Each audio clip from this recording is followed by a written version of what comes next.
You ever have one of those moments where you step out of your truck, take one look at your old family farm, and realize your entire life's been stolen while you weren't looking? Yeah, well, that happened to me. The first thing that hit me was the smell. Fresh concrete, wet and sharp, right where my kitchen used to be. I'd just gotten back from Afghanistan, 18 months, fighting for a country I still believed in, and the one thing I wanted was to see my great-grandfather's Missouri farm, 500 acres of blood and sweat and roots running back to 1897. But what I saw instead, a shiny new sign, Willowbrook Country Club, grand opening soon. Where the old apple orchard used to stand, where my grandfather used to hand graft trees just to keep food on the table during the Depression, now there were yellow stripes on a parking lot, the smell of tar in the air. I sat there in my truck and just laughed until it hurt, the kind of broken, not really laughing laugh you get when your mind can't process how thoroughly someone just burned your whole life to the ground. Turns out, while I was bleeding out in the desert for freedom, some suburban parasite named Bryce Ashworth had used forged documents to sell my family's land right out from under me. HOA president road assessments, fake paperwork. He had it all lined up. He probably figured, hey, what's a farm boy going to do about it, especially from 8,000 miles away? But what Bryce didn't know, I'd picked up a few tricks overseas. Patience, strategy, and how to find your enemy's weak spots. So, let me ask you, what would you do if someone wiped out 4 generations of your family with one fraudulent signature? What's your breaking point? Because what I found buried in the courthouse records didn't just get my land back. It destroyed Bryce's entire world. And not just his. My name's Ezra Thornfield. I used to just be another farm kid who joined the army to see the world outside Missouri cornfields. Turns out Afghanistan's got cornfields too, just with more sand and a lot more bullets. The Thornfield farm wasn't just dirt to me. My great-granddad Silas homesteaded that land, built it up through the Civil War aftermath, the Dust Bowl, the Depression, when my grandpa Jeremiah handgrafted apples because buying food was like winning the lottery. My dad kept it alive until a John Deere rolled on him when I was 19, Mom. She married an insurance guy and took off to Florida. That left me either sell the whole legacy or figure out a way to keep it going while I was off serving. Before I shipped out, I tried to lock every memory into my head the way diesel mixed with morning coffee, the crunch of gravel under boots, the scent of apple blossoms that made brutal Missouri winters halfway worth it. I made arrangements. Neighbor Cletus Bramwell, 73 years old, and tough as cured leather, would watch the place. Feed the cattle, keep an eye on things, call me if anything got weird. Simple deal, right? Yeah, well, I underestimated the kind of evil that wears a golf shirt. Enter Bryce Ashworth. Picture the kind of guy who made a fortune in 2008, flipping foreclosed homes, literally profiting off other people's misery. He bought the biggest house in the new Willowbrook Subdivision, became HOA president in 5 minutes, and started maintaining community standards, which in plain English means making everyone miserable while padding his own wallet. The guy wore polo shirts in January, drove a white BMW, and carried around a 47-page HOA rule book like it was a Bible. He'd fine you $50 if your grass hit 3 inches instead of 2.5. A little suburban Napoleon who never got over being student body president in high school.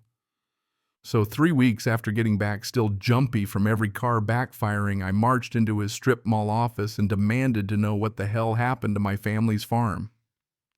He didn't even look up, just tapped his stupid charts. Mr. Thornfield, your property accrued $47,000 in road assessments. We followed all legal procedures. My land was never part of your subdivision, I said louder than I meant to. That's when he finally looked at me, gave me that smile, the kind that says, I enjoy screwing people, but it's nothing personal. The 1987 county master plan shows different boundaries. Maybe you should have kept in better contact with local authorities. Personal circumstances such as military deployment don't excuse civic obligations. He actually said that serving my country was the same as abandoning responsibilities. Right then I knew this guy wasn't just a crook. He was a predator who targeted people like me because he knew he couldn't fight back. The next morning, I woke up to a sheriff's deputy in my old driveway serving me with a trespassing notice. According to county records, sir, this property now belongs to Willowbrook HOA. If you don't leave, I'll have to arrest you. And behind him, here comes Bryce in his white BMW, looking smug as ever. Mr. Thornfield, you forced my hand. The Willowbrook Golf Course is a $2.3 million project. We can't have unstable individuals interfering with business. Unstable individuals. Right, because veterans always make great scapegoats. To make things even more twisted, the second cop car to pull up Bryce's brother-in-law, Deputy Rick Ashworth. Ezra, just walk away, son. Don't make this harder. Well, Rick, I wasn't about to roll over. That night I camped out in the courthouse, digging through every deed map and legal document back to 1897. My grandfather always said, if someone tries to rob you legal-like, you better know the law better than they do. Turns out Missouri's got something called a right to farm statute that protects land from residential interference, but only if you file the paperwork in 30 days. But that wasn't the gold mine. The real jackpot was in Bryce's own documents. He'd registered Willowbrook as a residential HOA, but that golf course, that was commercial. State law said he needed unanimous homeowner consent to change from residential to commercial. Guess what Mr. HOA never got? By sunrise, I had what I needed. I called Judith Blackwater, a Cherokee Nation lawyer who knew her way around land rights. By noon, we'd filed an emergency injunction. Bryce made his first mistake. He panicked. 2 hours later, some local news crew shoves a microphone in my face, accusing me of using military service to avoid obligations. The urge to feed her that microphone was strong, but Judith squeezed my shoulder. No comment. We'll let the facts speak. That night, I started a Facebook group, Save Thornfield Farm. By morning, nearly 1,000 people had joined, including 14 other families with their own HOA horror stories. Turned out Bryce was running the tip of a nasty little iceberg. The smell of apple blossoms drifted through my truck window as I read story after story. Elderly folks losing land for pennies, veterans coming home to find their properties stolen, families destroyed by paperwork warfare. But buried under the heartbreak, there was rage and a willingness to fight back. Bryce had picked a battle with an entire community that was sick of watching predators like him feed on small-town America. The legal attacks came fast. Nuisance lawsuits, county noise ordinances. My tractor apparently was a public menace, fake environmental complaints inspectors in hazmat suits treating my cows like a biohazard. He tried to get my land reclassified as blighted residential, lobbied for immediate intervention. His speeches at the county meetings painted me as a backwards hick standing in the way of progress and jobs. Meanwhile, Judith's digging revealed Bryce's development company owed $890,000 in back taxes, and his ex-wife's golf course design company had conveniently gotten the Willowbrook contract without any bidding. Then came the real kicker. Public records showed Bryce had targeted deployed military families for 4 years. When you're hunting predators, you follow the money, and every string we pulled led straight back to Bryce. Dorothy, the county clerk. God bless her, she'd worked there since Nixon pulled me aside one night.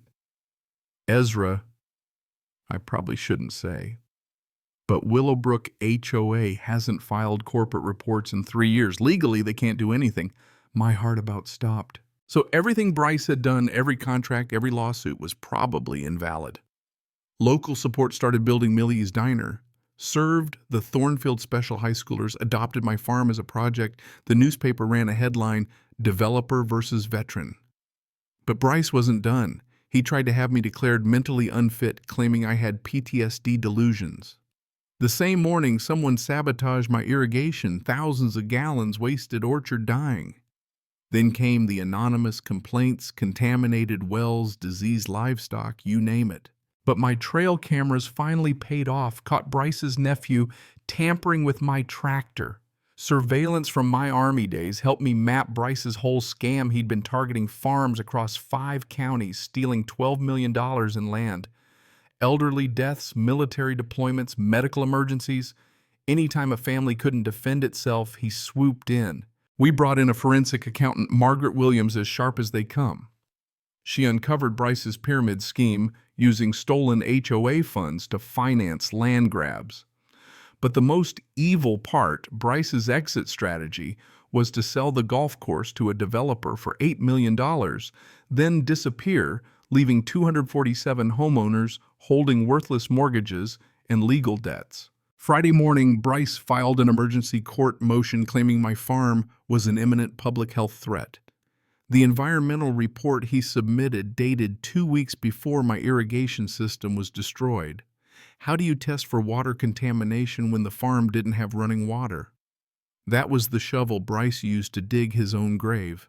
The night before the hearing, Judith called. She'd found a clause in the original HOA paperwork. Any project affecting the watershed needed approval from 847 property owners across 3 townships.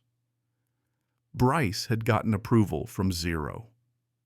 And my property sat at the head of the aquifer, supplying drinking water to 12,000 people, giving us federal standing to stop him.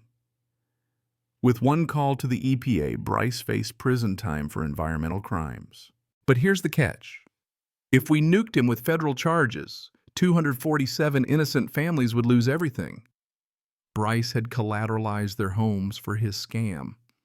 So our coalition, Margaret Calvin, the ex-bank president, Judith Cletus, and a growing number of Willowbrook homeowners decided to fight smart. We'd force Bryce to surrender, transfer everything back, protect the families, and still see justice done. Our war room was Cletus's barn smell of hay and coffee, folding tables piled with documents. Every track was covered: corporate status, forgery, environmental law, embezzlement, homeowner vote. We coordinated media live-streamed Bryce's 3 a.m. construction sabotage, called state officials, rallied 250 tractors for a convoy to the courthouse. At dawn, a construction crew hit an underground spring-protected wetlands. EPA agents shut down the site. The next morning at the Comfort Inn breakfast buffet, Bryce, sweaty and desperate, offered me $550,000 acres and another county, legal fees, public apology. I told him to stuff it. He threatened to take the entire subdivision down with him. And he could have Calvin's analysis showed that Bryce had wired the finances, so if he collapsed, everyone's mortgage became due immediately. But we had one last move. We leveraged the evidence, told Bryce to surrender everything, make restitution, or we'd bury him and let the chips fall. As he tried to block homeowners from meeting, we held a vote at the high school gym, democracy in action. 162-4. Bryce was out. Judge Whitman's courtroom was packed. Veterans, farmers, reporters, families. Bryce's lawyers threw every trick they had, but Judith and our team dismantled his case document by document. When I finally took the stand, I wore my Army uniform, told the court I hadn't fought overseas to protect my land, but to protect every American's right to be safe from predators in power. I presented Bryce's forged environmental report dated before the sabotage. That was the mic drop moment. Judge Whitman restored my property, forwarded the evidence for federal charges, and called out Bryce's crimes for what they were. 1 week later, Bryce got arrested at the airport trying to flee with cash and a ticket to the Caymans. 14 other HOA officials got swept up. But the real victory, Margaret became the new HOA president, Calvin fixed the finances, and we planted a community garden where the country club was supposed to go. My farm was protected forever, the orchard replanted, and the farmhouse rebuilt on the same stones my great-grandfather set. Our case set a legal precedent. Missouri passed the Thornfield Act to protect military families from property seizure. The Veterans Administration added property protection to deployment programs. The annual Thornfield Heritage Festival celebrates everything we fought for. I sit on my porch at sunset listening to cattle graze and apple blossoms fill the air, knowing we built something better than what was almost lost. Sometimes the best way to save what you love is to share it with those who need it most. And sometimes the good guys actually win. So now let me ask you, what would you have done? Ever had to fight corrupt leadership or lost something to HOA madness? Drop your story in the comments and let's show people they're not alone. If you think justice is worth fighting for, hit subscribe, share this story, and keep standing up, because sometimes the best revenge isn't just surviving, but building something they can never destroy.